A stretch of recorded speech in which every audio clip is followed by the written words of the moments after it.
Bismillahirrahmanirrahim.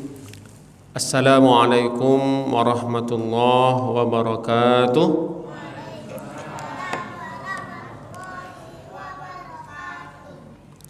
Alhamdulillahilladzi nahmaduhu wa nasta'inuhu wa nastahdihi wa nastaghfiruh wa na'udzu billahi ta'ala min syururi anfusina wa min sayyiati a'malina. Innahu may yahdihillahu fala mudhillalah wa may yudlilhu fala hadiyalah. Asyhadu an la ilaha illallah wahdahu la syarikalah wa asyhadu anna Muhammadan abduhu wa rasuluhu la nabiyya ba'dah. Allahumma fasalli wa sallim wa barik ala hadzal nabiyil karim nabiyuna al-hadi Muhammad sallallahu alaihi wasallam wa ala alihi wa ashabihi wa man tabi'ahum bi ihsanin ila yaumiddin, amma ba'd.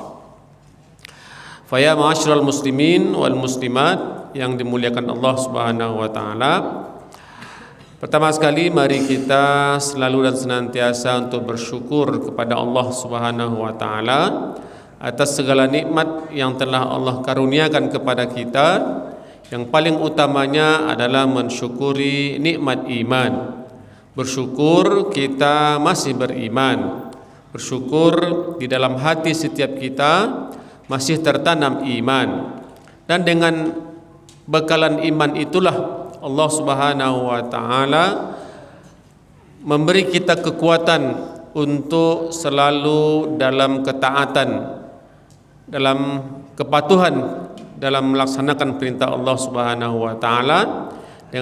Dengan bekal iman itu kita dimudahkan untuk meninggalkan segala larangannya.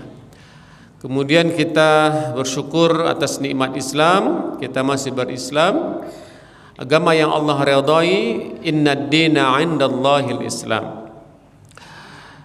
Mudah-mudahan Allah kekalkan kedua nikmat tersebut selagi hayat masih dikandung badan, dan Allah wafatkan kita dengan iman dan Islam sampai ke akhir hayat kita. Allah wafatkan dengan iman dan Islam, dan itulah yang disebut dengan kematian husnul khatimah, kematian yang baik, mengakhiri kehidupan dunia yang fana ini dengan keimanan yang penuh kepada Allah dan kepasrahan keislaman kita kepada Allah Subhanahu wa taala.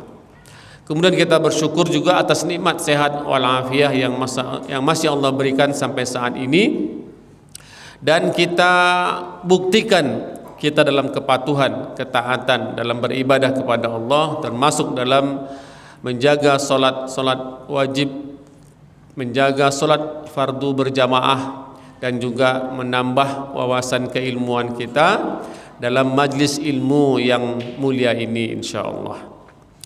Masyaallah muslimin wal muslimat yang dimuliakan Allah Subhanahu wa taala. Pada malam hari ini kita membahas ayat-ayat Al-Qur'anul Karim yang erat kaitannya dengan kewajiban, keutamaan daripada berdoa. Mungkin sebagian kita merasa berdoa itu tidak penting.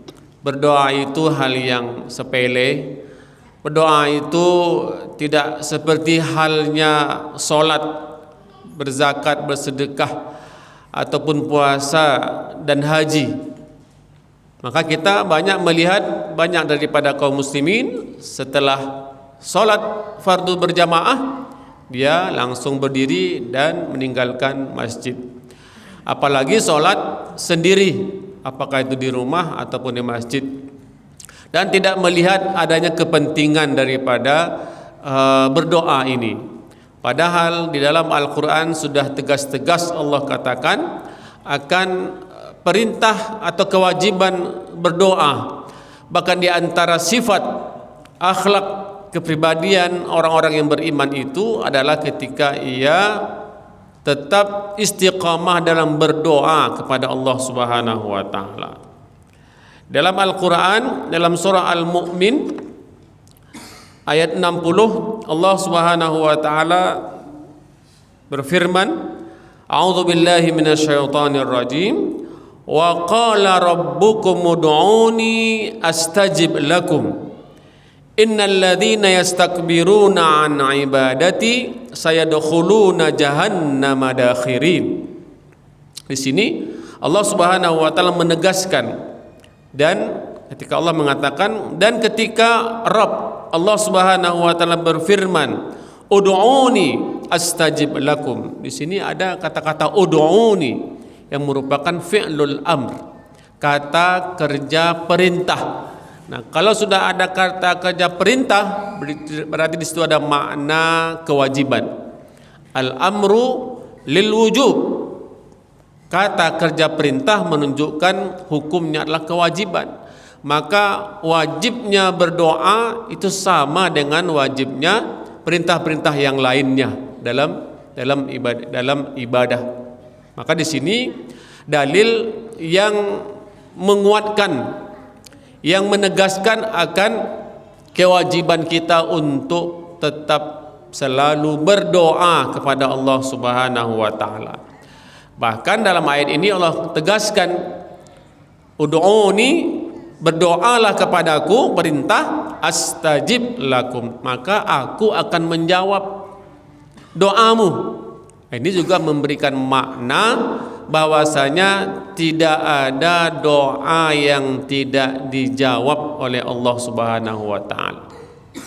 Hanya saja terkadang manusia ini dengan imannya, dengan ilmunya adalah manusia yang suka sering terburu-buru, tergesa-gesa. Dia berharap hari ini, saat ini berdoa, hari ini, saat ini juga dijawab doanya. Nah, ini tentu kajian yang sangat panjang sekali. Kita coba untuk memahami apa makna ad-doa, apa makna berdoa, dan bagaimana tuntunannya dalam agama kita, sehingga kita menjadi orang-orang yang selalu melaksanakan perintah Allah ini. Karena di sini ibarat apa? Kita katakan tadi perintah, ud'uni, berdoalah kepadaku, astajib lakum. Kemudian pada ayat ini Allah berikan suatu amaran atau suatu bentuk orang-orang yang enggan berdoa, enggan beribadah kepada Allah Subhanahu wa taala, menggambarkan orang tersebut adalah orang-orang yang takabur, orang-orang yang sombong. Innal ladzina yastakbiruna an ibadati, karena berdoa itu adalah bagian intisari daripada beribadah, maka kata Allah, orang yang enggan, yang tidak mau berdoa itu adalah orang-orang yang yastakbirun, istikbar, takabbur. Nauzubillahi min zalik. Maka Allah di sini menggambarkan orang-orang yang tidak mau beribadah, termasuk orang-orang yang tidak mau, malas berdoa kepada Allah, mengangkat kedua tangannya, adalah orang-orang yang yastakbiruna, orang-orang yang takabur, orang yang sombong dari beribadah kepadaku. Karena apa? Kita ulangi, karena berdoa itu adalah intisari, saripati daripada ibadah itu sendiri. Nah, ini. Kemudian kata Allah Subhanahu wa taala, sayadkhuluna jahannama dakhirin, maka mereka nanti akan dimasukkan, akan masuk ke dalam surga, ke dalam neraka yang penuh dengan hina dina. Nah, ini akibat orang yang malas beribadah, termasuk orang yang malas, enggan dalam berdoa kepada Allah Subhanahu wa taala. Masyaallah muslimin wal muslimat yang dimuliakan Allah Subhanahu wa taala, maka kita fahami makna ad-doa, doa. Di antara makna doa, berdoa itu adalah adanya keterkaitan, adanya keterhubungan, terhubungnya antara abdun, hamba, dengan al-khaliq, pencipta Allah Subhanahu wa taala. Maka ketika seseorang itu berdoa, dia membuktikan dia masih terhubung terikat dengan yang menciptakannya, yaitu Allah Subhanahu wa taala. Maka dia tidak akan melupakan Allah, karena dialah Allah yang menciptakannya. Dialah Allah tempat ia berasal, dan dialah Allah tempat ia kembali. Dan apapun tuntunan pedoman yang telah Allah berikan, disitulah ia akan berjalan. Maka disebut oleh Allah Subhanahu wa taala dalam ayat dalam surah Thaha bahwasanya Al-Qur'an itu adalah sebagai petunjuk, pedoman yang kita tidak boleh lari daripada petunjuk tersebut, dan sebagai zikra. Maka Allah sebut dalam surah Thaha,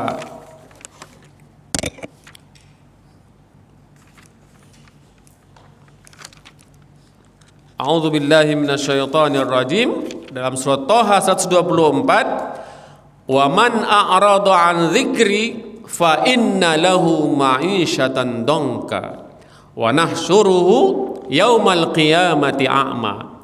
Dalam hidup ini Allah sudah menurunkan Al-Qur'an sebagai az-zikra, sebagai panduan, tuntunan. Maka kata Allah, dan barang siapa yang enggan dari petunjukku, dari untuk beribadah kepadaku, karena Al-Quran mengingatkan, membimbing, menuntun, maka kata Allah, bagi mereka adalah kehidupan yang sulit. Artinya kesulitan hidup dimulai dari ketika seseorang itu menjauh dari Allah, tak pernah terjalin as-silah, hubungan antara dia sebagai hamba dengan Allah Subhanahu wa taala. Maka disebut oleh Allah ma'isyatan dongka, kehidupan yang sulit. Maka sebaliknya, kebalikannya, semakin kita dekat dengan Allah, semakin kita mengikuti petunjuk Allah, az-zikra, Al-Quran, maka disitulah pada hakikatnya kelapangan hidup, ketenangan hidup. Ketika hati terhubung dengan Allah, hati selalu berdoa kepada Allah, berharap, mengadu, bermohon hanya kepada Allah, maka disitulah hati Allah turunkan ketenangan. Maka dalam ayat yang lain Allah katakan, alladzina amanu wa tatma'innu qulubuhum bidzikrillah. Dan orang-orang yang dalam hatinya ada iman, maka hati mereka itu akan mendapatkan ketenangan. Kapan? Ketika ia berdoa kepada Allah, berzikir kepada Allah, beribadah kepada Allah Subhanahu wa taala. Kemudian Allah kuatkan lagi, pertegas lagi pada ayat lanjutannya, ala bidzikrillahi apa? Tatmainnul qulub. Hanya dengan hati yang selalu terhubung, terikat dengan Allah Subhanahu wa taala, maka hati-hati itu akan mendapatkan rasa tenang, ketenangan, kelapangan hidup, ketenangan hidup, kenyamanan batin, jauh daripada permasalahan. Karena kita yakin memang dalam hidup ini pasti ada permasalahan, ada problem, ada masalah. Tidak ada hidup kita ini yang tidak ada masalah, problem. Tetapi ketika seseorang hatinya penuh dengan keimanan, hati yang terhubung dengan Allah Subhanahu wa taala, maka hati ini akan Allah beri ketenangan ketika menghadapi berbagai permasalahan. Nah, itu dia perbedaannya. Allah berikan jalan keluar, solusi dari setiap masalah yang ia hadapi. Kan sering kita baca ayatnya, wa may yattaqillaha yaj'al lahu makhraja wa yarzuqhu min haitsu la yahtasib. Ini janji Allah Subhanahu wa taala. Barang siapa yang kuat ketakwaannya, keimanannya, menjaga ibadahnya, selalu berdoa kepada Allah Subhanahu wa taala, hati-hati yang terhubung dengan Allah Subhanahu wa taala, maka kata Allah, yaj'al lahu makhraja. Pasti dalam hidupnya ia akan menghadapi ujian, masalah, problem, masalah pribadi, keluarga, masyarakat, Tetapi Allah beri ia apa? Yaj'al lahu makhraja. Allah beri ia jalan keluar, solusi dari setiap masalah yang ia hadapi. Itu janji Allah. Kalau Allah sudah berjanji dan kita jalani kehidupan dengan keimanan, istiqamah dalam beribadah, bergantung, berharap, berdoa, bermohon hanya kepada Allah, dan kita yakin Allah akan menguji kita, maka kita yakin Allah akan memberikan solusi, jalan keluar. Ya ja'al lahu makhraja. Allah akan selalu memberi jalan keluar. Maka di sini Bapak Ibu ada rahasia mengapa dalam ayat ini Allah menggunakan kata kerja continue. Dalam bahasa Inggris disebut perfect continuous tense, kata kerja yang terus menerus, berlangsung sekarang dan akan berlanjut sampai di masa yang akan datang. Dikata Allah, yattaqillah, barang siapa yang terus menerus bertakwa, beriman, beribadah, menjaga istiqomahnya untuk tetap beramal soleh, bermohon, berdoa, terus dia kerjakan, maka dia akan terus juga menghadapi ujian. Nah itu dia. Ketika menghadapi ujian, maka ketika itu juga akan terus juga Allah berikan yaj'al lahu makhraja. Allah akan terus juga berikan jalan keluar. Jadi yang namanya masalah itu akan ada terus. Selagi kita terus menjaga ibadah kepada Allah, ketakwaan, keimanan, ibadah, berdoa, selagi akan ada saja yang namanya masalah. Itu dia. Mengapa anak-anak kita ini sekolah? Karena dia akan bersiap untuk yang namanya ujian kenaikan kelas. Nanti di kampus, di perkuliahan ada lagi kuliah, ada lagi ujian mid semester, akhir semester, ujian proposal, sempro, ada lagi ujian komprehensif, ujian tesis, skripsi, macam-macam. Kenapa mereka siap? Ya karena memang mereka sudah bersedia untuk yang namanya menjadi pelajar, menjadi mahasiswa. Apakah mereka berhenti menghadapi masalah? Tidak. Berhenti menghadapi ujian? Tidak. Nah, selagi dia menjadi pelajar, mahasiswa dan bertekad untuk berhasil, maka akan ada saja ujian. Ketika kita sudah menyatakan diri sebagai muslim, muslimah, mukmin, mukminah, maka kita konsekuensinya adalah kita akan siap menghadapi ujian, berbagai ujian, masalah demi masalah. Nah ketika kita mantapkan iman, ibadah, berdoa, maka itulah jalan, itulah bekal kita menghadapi berbagai masalah.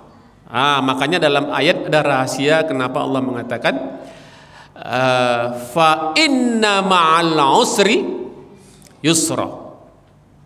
Maka ingat, sesungguhnya dalam hidup ini pasti ada namanya kesusahan, ada problem, ya kan?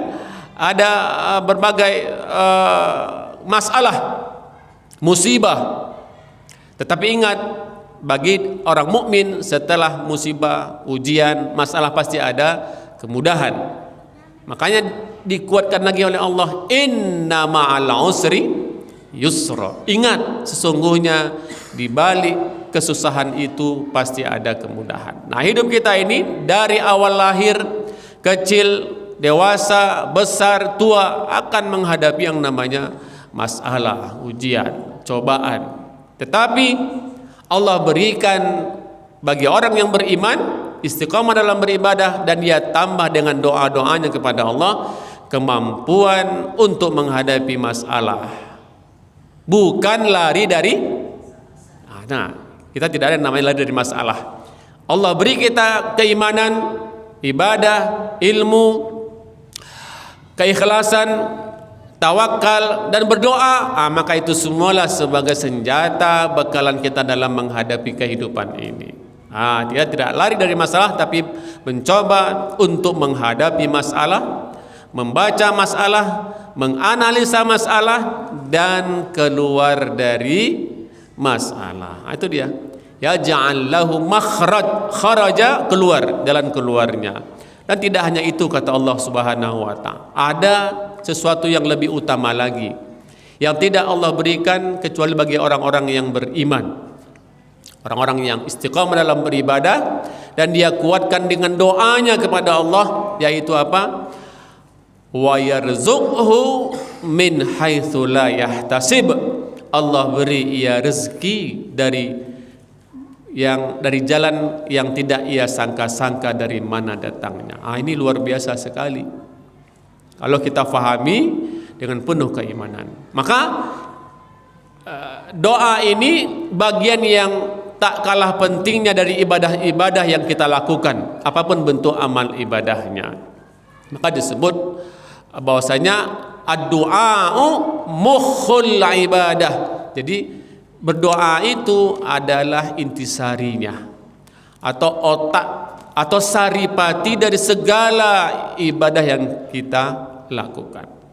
Kalau kita baca Al-Fatihah, surah Al-Fatihah, kalau kita baca itu, kalau kita secara garis besar ayat pertama, kedua, Bismillahirrahmanirrahim, Alhamdulillahirabbil alamin, Arrahmanirrahim, Maliki yaumiddin, Iyyaka na'budu wa iyyaka nasta'in, itu adalah ayat pengakuan kita kepada Allah Subhanahu wa taala. Pujian kepada Allah, pengakuan akan maha kuasanya Allah Subhanahu wa taala, Ar-Rahman Ar-Rahim.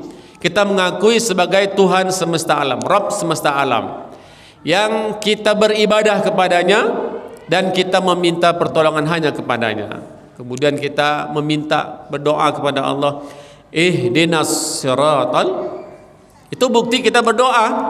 Dalam Al-Fatihah pun juga ada makna berdoa. Berdoa, mengharap, bermohon agar Allah selalu membimbing kita dalam jalannya, jalan yang lurus, jalan yang Allah ridhai untuk kehidupan kita di dunia, dan keridhaan Allah bagi kita kehidupan di hari akhirat, yaitu jalan yang tidak Allah murkai, yang juga jalan yang tidak, yang jalan yang di situ ada orang-orang yang tersesat. Nah ini, masyaallah muslimin wal muslimat yang dimuliakan Allah Subhanahu wa taala. Maka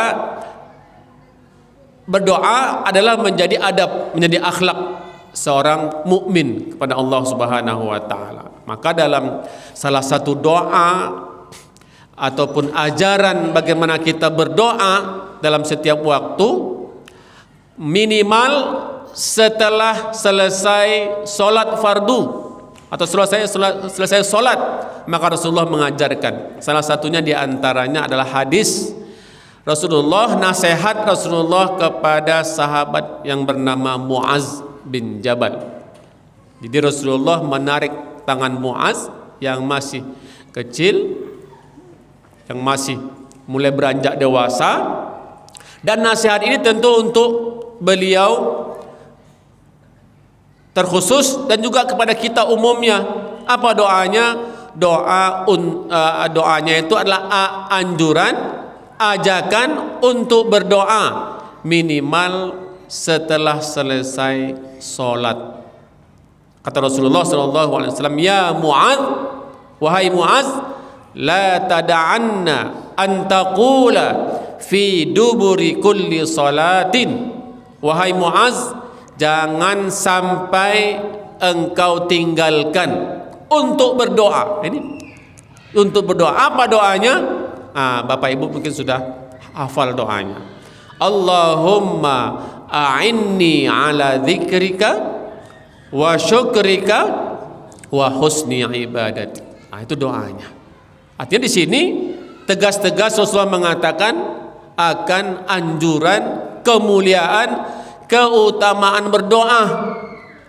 Pertama, kewajiban berdoa, keutamaannya, fadilah daripada berdoa. Baru setelah itu substansi, isi daripada doa itu apa? Di antaranya adalah sebagaimana pesan Rasulullah kepada Muaz bin Jabal, ya Allah, Allahumma a'inni ala dzikrika. Ya Allah, bantulah, tolonglah aku untuk selalu berzikir kepadamu. Itu pertama sekali. A'inni ala dzikr. A'inni maknanya apa? Tolonglah, bantulah. Kenapa? Kenapa kita minta tolong kepada Allah? Karena yang memiliki hati kita ini adalah Allah Subhanahu wa taala. Maka yang menjaga agar hati ini untuk tetap terbantu, tertolong agar selalu hati ini ingat kepada Allah, berzikir kepada Allah adalah Allah. Kadang-kadang hati ini lalai, lengah, sibuk dengan pekerjaan dan lain semacamnya, terkadang lupa. Maka kita meminta Allah membantu kita agar hati ini selalu terhubung dengan Allah Subhanahu wa taala. Untuk apa? Yang pertama, Allahumma a'inni ala dzikrika. Ya Allah, bantulah aku untuk selalu berzikir kepadamu. Yang kedua, wa syukrika, dan untuk selalu bersyukur kepadamu. Yang ketiga, wa husni ibadatik, dan juga bantulah aku ya Allah agar bisa beribadah yang terbaik kepadamu. Ini lihat bagaimana Rasulullah SAW mengajarkan akan pentingnya berdoa. Minimal kata Rasulullah setelah selesai sholat. Jadi jangan langsung kabur saja. Ini bukti kita tidak berakhlak sebagaimana akhlak yang telah dicontohkan oleh Rasulullah SAW. Setelah selesai sholat, duduk sebentar, berzikir sebagaimana zikir-zikir yang sudah diajak oleh Rasulullah SAW. Masyaallah muslimin wal muslimat yang dimuliakan Allah Subhanahu wa taala. Maka di dalam Al-Qur'an kita melihat banyak sekali ayat-ayat di dalam Al-Qur'an yang mengajarkan kita bagaimana para nabi, rasul terdahulu berdoa kepada Allah. Bukti bahwasanya nabi dan rasul itu adalah orang yang sangat dekat dengan Allah. Kemudian adalah manusia pilihan Allah Subhanahu wa taala. Namun demikian mereka tidak pernah meninggalkan yang namanya berdoa. Nabi Rasul saja berdoa, apalagi kita. Nah, bagaimana dengan kita? Contohnya Nabi Adam alaihissalam. Nabi Adam alaihissalam, kita tahu kisahnya ketika Allah Subhanahu wa taala mengatakan dalam surga, wa kula minha ragadan haitsu syi'tuma wa la taqraba hadhihi syajarah fatakuna minaz minaz zalimin. Kata Allah, wahai Adam dan Hawa, di surga ini makanlah, minumlah apa yang ada, nikmatilah. Tapi yang penting jangan dekati pohon ini. Jadi dalam surga itu ada perintah, ada larangan. Setiap perintah di situ ada kebaikan. Dalam setiap larangan pasti ada keburukan. Di dunia ini juga sama. Dalam kehidupan dunia ini ada nama perintah, ada namanya larangan. Makanan, kata Allah, makanlah apa yang halal, tapi yang haram ini jangan. Wa kulu mimma fil ardi halalan thayyiba. Kata Allah, dan apa yang ada di bumi ini makanlah, tapi pastikan halalnya dan juga baiknya. Silakan dinikmati, tidak ada larangan. Dan jumlah makanan minuman yang halal pasti lebih banyak daripada yang haram. Tetapi juga Allah uji kita dengan larangan, ya kan? Sebagaimana Allah larang Adam dan Hawa, wala taqrabu hadhihi syajarah, jangan dekati pohon ini, jangan makan buah ini, karena ini ujian bagi manusia. Maka juga sama seperti kita di dunia ini, yang halal silakan dimakan. Ini namanya ada babi, ada darah, jangan dekati, ya kan? Hurrimat alaikumul maitatu waddamu walahmul khinzir, dan diharamkan bagimu bangkai, darah, dan daging babi. Itu larangan. Jangan konsumsi, jangan dinikmati. Tapi karena manusia ini, karena dalam dirinya ada keimanan, ada nafsu, ya, terkadang imannya hilang, nafsunya yang muncul, maka nafsu ini sudah dikuasai oleh iblis, oleh syaitan, maka dia akan mendekat kepada yang haram. Atau yang sudah jelas haram, berusaha untuk menghalalkannya berbagai cara. Ini ujian. Maka Allah Subhanahu wa taala membekali kita dengan iman, dengan ilmu, dengan ibadah, sehingga diri kita ini, jiwa kita ini, hati kita ini akan tetap condong kepada yang namanya kebaikan, kebenaran, al-haq. Nah, kita berdoa kepada Allah, Allahumma arinal haqqa haqqan warzuqna tiba'ah. Doa, ya Allah, tunjukkanlah kepada kami yang benar itu adalah benar, hak itu adalah hak, dan berikanlah kami kemampuan untuk mengerjakannya, mengikutinya.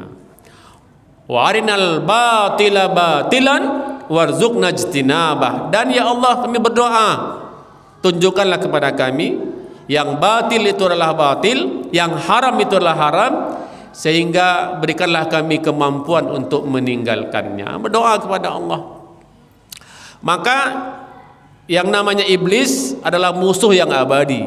Nah, semenjak di surga pun dia sudah bertekad, dan memang iblis ini sudah diberi rekomendasi, sudah diberi peluang oleh Allah untuk menggoda manusia, menggoda kita. Maka jiwa yang jauh dari iman, hati yang jauh dari iman, terkadang jiwanya itu, nafsunya sudah dikuasai oleh setan. Nah, ternyata Adam Hawa pun juga sama seperti itu. Karena setiap waktu saja iblis menggoda, cobalah, makanlah, ya kan? Akhirnya ada sifat kemanusiaan Adam muncul. Maka ia pun tergoda, maka ia pun mendekati dan memakan buah larangan tersebut. Maka dia berbuat salah, berbuat dosa. Kita pun juga manusia seperti itu. Terkadang berbuat salah, kemanusiaan kita berbuat dosa. Nah, ketika berbuat salah, berbuat dosa dan mengakui salah dosa kita seperti itu, maka kita berdoa kepada Allah.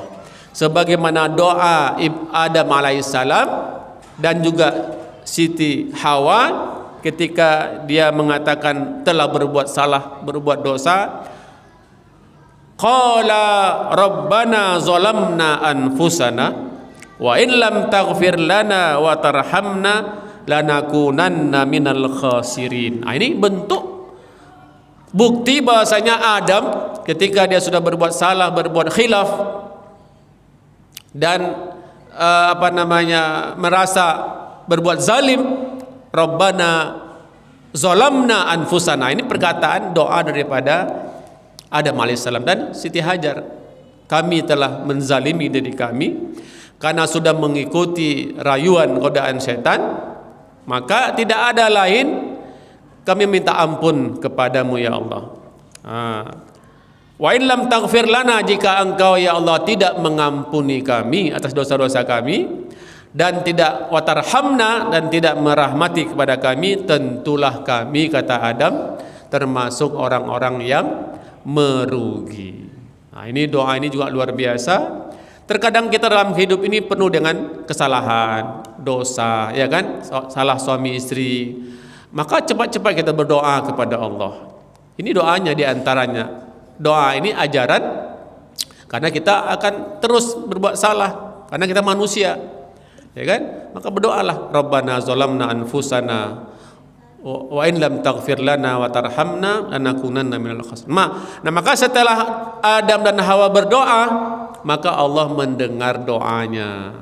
Maka disebut dalam ayat ini, fatalaqqa adamu mir rabbih kalimatin fataba alaihi innahu huwat tawwabur rahim. Maka akhirnya Adam pun menerima kalimat ataupun jawaban dari Allah Subhanahu wa taala atas doanya. Fataba alaihi, maka Allah pun memberikan ampunan, menerima taubat dari Adam dan Hawa. Innahu huwat tawwabur rahim, karena sesungguhnya dialah Allah yang maha penerima taubat, dan dialah Allah yang maha pengasih, mengasihi setiap hambanya yang memang terkadang berbuat salah, berbuat dosa. Nah, itu dia. Maka Rasulullah mengatakan dalam sebuah hadis, kullu bani Adam khatta'un. Nah, ini dia. Jadi Kata Rasulullah, sesungguhnya setiap anak cucu Adam itu khata', artinya berpotensi berbuat salah, berbuat dosa. Kenapa? Karena memang dalam diri kita tuh ada namanya nafsu. Terkadang kita ini tak terkendalikan oleh nafsu kita ini.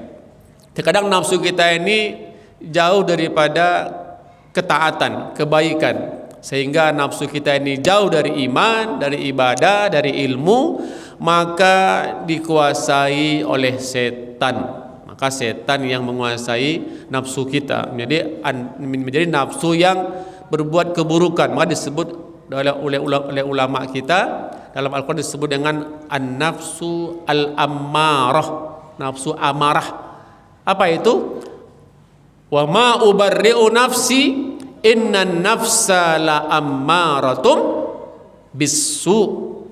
Aku kata Allah tidak bisa terbebas dari yang namanya nafsu.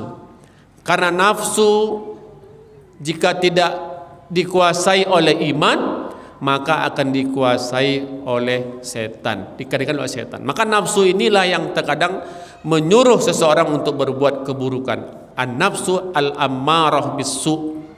Maka kita dengan beribadah, dengan berdoa, menjaga agar nafsu ini menjadi nafsu yang tenang, disebut dengan an-nafsul mutmainnah.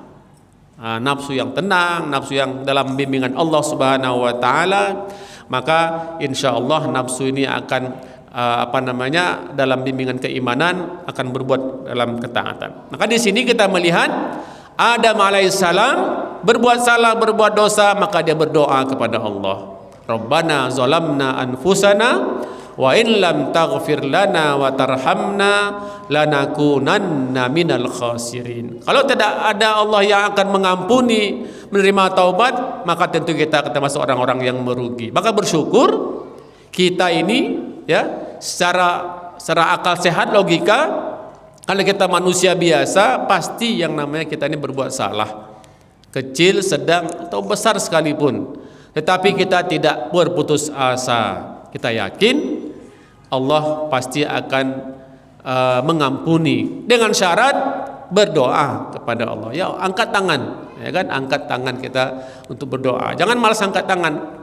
Dalam hadis disebutkan bahwasanya dalam hadis qudsi, kalau saya tidak salah, bahwasanya Allah malu ketika melihat hambanya berdoa dan mengangkat kedua tangannya, kemudian Allah tidak menerima doanya. Bahkan Rasulullah dalam beberapa riwayat mengatakan Rasulullah itu kalau berdoa mengangkat kedua tangannya. Apa tujuan mengangkat kedua tangan itu? Itu menunjukkan kesungguhan dalam bermohon, dalam meminta. Kita meminta kepada manusia aja angkat tangan. Bagaimana kita meminta kepada Allah? Maka jangan malas, jangan segan-segan untuk berdoa mengangkat tangan. Bahkan dalam satu riwayat dikatakan Rasulullah itu kalau berdoa saking tingginya mengangkat tangan, menunjukkan kesungguhan dalam meminta, bermohon kepada Allah. Ada sahabat yang nampak putih ketiaknya Rasulullah SAW. Bayadu ibtihi, nampak putih ketiaknya. Artinya Rasulullah memakai jubah dan mungkin agak lebar dan mengangkat kedua tangannya sampai sahabat yang di depan mungkin melihat putih ketiaknya Rasulullah SAW. Itu bukti bahwasanya Rasulullah itu ketika berdoa mengangkat kedua tangannya, dan itu menunjukkan kesungguhan kita bermohon. Makna doa adalah bermohon, meminta kepada Allah Subhanahu wa taala. Bapak Ibu sekalian yang dimuliakan Allah Subhanahu wa taala, itu kisah bagaimana berdoanya Nabiullah Adam alaihissalam dan istrinya, dan Allah mendengar doa pengaduan penyesalan daripada Adam alaihissalam, dan Allah menjawab doanya. Jadi doa itu ada yang memang Allah jawab langsung, ada memang kita perlu kesabaran untuk kapan Allah menjawabnya. Makanya kewajiban kita hanya berdoa, dan setelah itu serahkan kepada Allah kapan doa kita itu dijawab oleh Allah. Yang penting kita harus namanya berhusnuzon, berbaik sangka kepada Allah Subhanahu wa taala. Karena Allah lah yang Maha tahu kapan doa kita itu tepat, pas untuk dijawab. Ya kan? Ini kalau masalah doa ini, kalau kita yakin, kita akan menambah husnuzon kita kepada Allah Subhanahu wa taala. Kemudian Nabiullah Ibrahim alaihissalam. Kita baru saja menyelesaikan kisah-kisah yang berkenaan dengan Nabiullah Ibrahim, masalah haji dan juga masalah kurban. Nabiullah Ibrahim adalah nabi, sosok yang kita jelaskan pada pertemuan lalu, nabi yang penuh dengan ujian, cobaan. Mulai beliau tinggal di Irak, lahir di Irak, punya masalah dengan kaumnya, dengan ayahnya, dengan orang-orang yang menyembah berhala. Kemudian beliau berhijrah ke Syam, Palestina, dengan segala masalahnya. Kemudian Allah perintahkan beliau untuk berhijrah ke Makkah, juga banyak masalah. Maka dalam setiap kehidupan beliau, Nabiullah Ibrahim tidak pernah tidak berdoa kepada Allah Subhanahu wa taala. Contohnya ketika beliau bagaimana ayahnya Raja Namrus dan kaumnya menyembah berhala, maka dia berdoa kepada Allah. Dan doa ini mungkin juga menjadi doa kita untuk anak-anak cucu kita agar terhindar dari yang namanya menyembah selain Allah atau syirik. Apa doa Ibrahim alaihissalam? Rabbi ja'alni muqimas shalah wa min dzurriyyati rabbana wa taqabbal doa. Itu dia doa daripada Nabi Allah Ibrahim dan menjadi doa kita juga. Tentu apa yang dihadapi oleh Ibrahim juga akan kita hadapi juga, karena banyak hal-hal yang mungkin sekarang terjadi. Orang sudah tidak lagi mendekat kepada Allah, menjauh dari Allah, jauh dari rumah Allah, masjid, jauh dari Al-Quran kitab Allah. Maka tidak bisa kita berbuat banyak selain kita berusaha mendidik anak cucu kita, tetangga kita, umat kita. Dan yang tidak kalah pentingnya adalah kekuatan doa, sebagaimana doa Ibrahim alaihissalam, Rabbi ja'alni muqimas shalah. Ya Allah, jadikanlah aku orang-orang yang terus istiqamah mendirikan salat. Jadi Bapak Ibu, beda antara mengerjakan salat dengan mendirikan salat.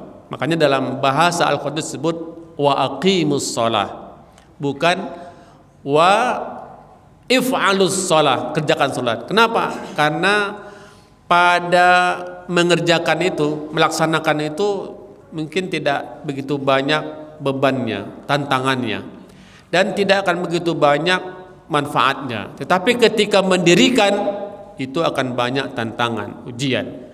Apalagi yang namanya mendirikan dengan makna yang sesungguhnya, sholat subuh, sholat isya, itu sangat berat, luar biasa. Maka untuk mendirikannya itu perlu perjuangan, pengorbanan, apalagi perlu waktu, tenaga, fikiran dan lain semacamnya. Maka bahasa Allah itu wa aqimis shalah. Bahasa Nabiullah Ibrahim doanya Rabbi ja'alni, ya Allah jadikanlah aku orang-orang muqimas shalah, selalu mendirikan salat dalam makna yang sesungguhnya. Sehingga salat itu memberikan dampak, manfaat, kebaikan bagi yang mengerjakannya. Salat yang mencegah dari perbuatan keji dan mungkar. Innas salata tanha 'anil fahsya'i wal munkar. Salat yang benar adalah salat yang bisa mampu mencegah seorang dari berbuat keji dan mungkar. Jadi kalau ada orang yang salat tetapi kok masih berbuat maksiat, berbuat dosa, berbuat mungkar, berarti dia belum mendirikan salat, baru sebatas mengerjakan salat. Jadi itulah bedanya. Jadi kalau dikerjakan atau didirikan dengan kesungguhan, keikhlasan, keridhaan, maka akan banyak dampak kebaikannya. Dialah yang akan membentengi diri kita untuk berbuat maksiat, dosa dan lain semacamnya. wa min dzurriyyati, dan juga untuk anak keturunanku. Rabbana wa taqabbal du'a, dan ya Allah kabulkanlah doa-doa kami ini. Jadi itu diantara nabi-nabi yang tidak meninggalkan yang namanya adab akhlak berdoa. Nah, artinya ini pun menjadi adab kita, menjadi akhlak kita untuk tetap berdoa kapanpun dan dimanapun. Makanya Rasulullah mengajarkan ada namanya doa-doa harian, doa-doa pagi, doa-doa sore, ya kan? Itu semuanya tentu ada manfaatnya. Nah, inilah Bapak Ibu sekalian yang dapat saya sampaikan akan keutamaan daripada berdoa, kewajiban berdoa, manfaat doa, sehingga kita termasuk hamba-hamba Allah yang selalu terhubung dengan Allah Subhanahu wa taala, dan Allah mudahkan kita untuk selalu berdoa kepada Allah Subhanahu wa taala kapanpun dan dimanapun. Nah, inilah yang menjadi kajian kita pada malam hari ini, dan Allah mudahkan kita, Allah bantu kita untuk selalu berdoa kepadanya, ingat kepadanya, bersyukur kepadanya, dan beribadah yang terbaik kepadanya, sebagaimana doa yang diajarkan oleh Rasulullah kepada sahabatnya Muaz bin Jabal. Allahumma a'inni ala dzikrika wa syukrika wa husni ibadatik. Demikian yang dapat saya sampaikan. Mudah-mudahan ada kebaikan, ada manfaatnya untuk menambah iman kita kepada Allah, menambah rasa pengharapan, permohonan, pertolongan, menunjukkan kita ini lemah dan berharap hanya kepada Allah yang Maha Kuat. Ketika kita bergantung kepada Allah yang Maha Kuat, maka yang lemah itu menjadi kuat karena bergantung kepada yang Maha Kuat, Allah Subhanahu wa taala. Demikian yang dapat saya sampaikan. Mari kita tutup majlis ilmu kita ini dengan berdoa. Apa doanya? Yaitu doa penutup majlis ilmu atau doa kafaratul majlis, agar majlis ilmu kita ini Allah berikan keberkahan, ada berikan kebaikan kepada kita. Subhanakallahumma wa bihamdika asyhadu an la ilaha illa anta astaghfiruka wa atubu ilaik. Alhamdulillahirabbil alamin. Wabillahi taufiq wal hidayah. Wassalamualaikum warahmatullahi wabarakatuh.